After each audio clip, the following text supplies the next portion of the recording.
Hi, 5 minutes with doctor Sathya. இன்னைக்கு வேறு என்னத்தை கர்த்தர் உன்னிடத்தில் கேட்கிறார்?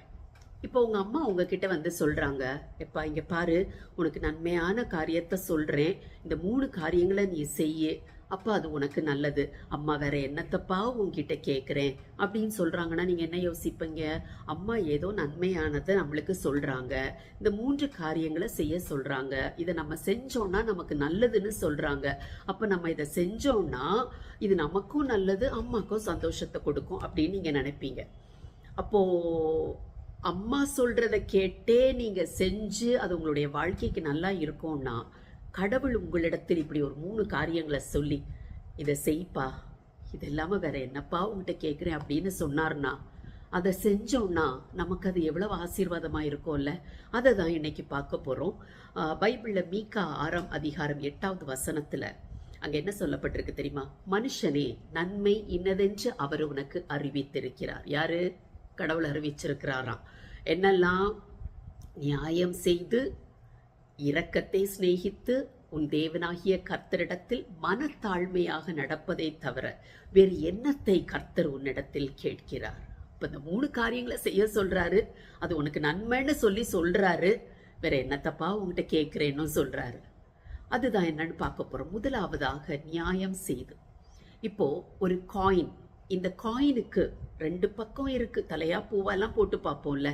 அப்போ அதே மாதிரி எந்த ஒரு காரியத்தை நீங்க எடுத்துக்கிட்டீங்கன்னாலும் அதுல நியாயமும் இருக்கும், அநியாயமும் இருக்கும். ஃபார் எக்ஸாம்பிள், நீங்க பிசினஸ் பண்றீங்க, அப்ப அந்த பிசினஸ்ல யாரையும் ஏமாத்தாம, கள்ளக்கணக்கு எழுதாம நீங்க வேலை பார்த்து நல்லபடியாக பிசினஸை நடத்துனீங்கன்னா அது நியாயமாக பிசினஸ் பண்ணுவது. அதுக்கு மாறாக நீங்கள் வந்து கவர்மெண்ட்டை ஏமாற்றணும், டாக்ஸி வெயிட் பண்ணணும்னு சொல்லி கள்ளக்கணக்கு எழுதுறது, அப்புறம் வந்து ஜனங்களை ஏமாற்றி கோல்மாலெல்லாம் பண்ணி நிறைய ப்ராஃபிட் பார்க்குறது, இப்படியெல்லாம் நீங்கள் செஞ்சீங்கன்னா அது அநியாயமாக பிஸ்னஸ் பண்ணுவது. இது தேவன் வெறுக்கிறார். சரியா? அதனால தான் நீதிமொழிகள் 21ஆம் அதிகாரம் 3வது வசனத்தில் போட்டிருக்கு, பலியை பார்க்கிலும், சாக்ரிஃபைஸ், அதை பார்க்கிலும் நீதியும் நியாயமும் செய்வதே தேவனுக்கு பிரியம் அப்படின்னு சொல்லிட்டு. அப்போ நம்ம இப்படிதான் நியாயமா தான் எல்லா காரியங்களையும் இருக்கணும் தேவன் விரும்புகிறார். இரண்டாவதாக என்ன சொன்னோம்? இரக்கத்தை சிநேகித்து. இரக்கம்னா என்ன? இப்ப யாரோ ஒருத்தங்க உங்களுக்கு விரோதமாக ஏதோ ஒரு காரியத்தை செஞ்சுட்டாங்க, ஒரு பெரிய ஒரு தவறை உங்களுக்கு இழைச்சிட்டாங்க. அப்போ அவங்களுக்கு வந்து அதற்குரிய தண்டனை கிடைக்கணும். அப்போ அந்த தண்டனையை கொடுக்காம அவர்கள்கிட்ட அன்பு காட்டுவது தான் இரக்கம். கடவுள் வந்து நம்மக்கிட்ட இப்படி தான் இரக்கம் காட்டியிருக்கிறார். நினச்சி பாருங்களேன், நம்ம ஒவ்வொருத்தரும் செய்கிற தப்புக்கெல்லாம் நம்மளுக்கு தண்டனை அவர் கொடுக்கணும்னா நம்ம எல்லாரும் எங்கே போய் நிற்க முடியும் இல்லையா?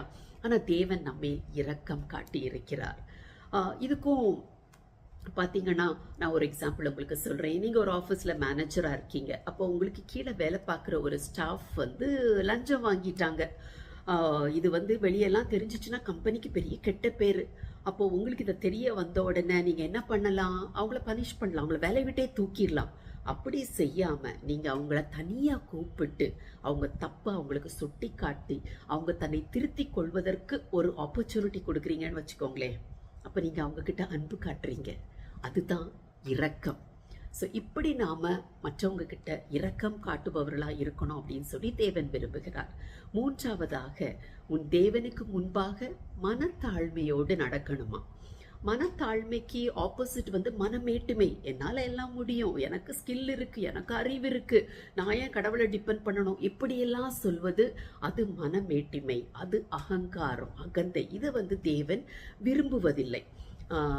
அதுக்கு மாறாக தேவனிடத்தில் நான் முழு நம்பிக்கை வச்சிருக்கிறேன், அவரை சார்ந்து தான் நான் ஜீவிப்பேன், அவர் இல்லைன்னா நான் ஒன்றுமே இல்லை அப்படின்னு சொல்லி அவருக்கு முன்பாக நம்ம நடப்பது, அவரை சார்ந்து நடப்பது, அதுதான் மனத்தாழ்மையாக இருப்பது. இது வந்து எப்படி நான் சிம்பிளாக உங்களுக்கு சொல்ல முடியும்னா, with God you're a hero, without God you're a zero. ரொம்ப சிம்பிளாக சொல்லிடலாம், பார்த்தீங்களா? ஸோ தேவனை சார்ந்து அவரை நம்பி அவர் சொல்கிறத கேட்டு நம்ம நடக்கிறோம்னா அது அவருக்கு முன்பாக மனத்தாழ்மையாக நடக்கிறது. இப்படி இந்த 3 காரியங்கள் தேவன் விரும்புகிற இந்த காரியங்கள், அதாவது நியாயமாக இருப்பது, இரக்கம் காட்டுவது மற்றவங்க கிட்ட, அவருக்கு முன்பாக மனத்தாழ்மையாக நடப்பது, இதை நம்ம செஞ்சோம்னா இதை தான் நம்மக்கிட்ட சொல்லிட்டு சொல்கிறாரு. வேற என்ன தப்பா உங்ககிட்ட கேட்குறேன், இதை தானே கேட்குறேன், இதை செய்யுன்னு சொல்கிறாரு.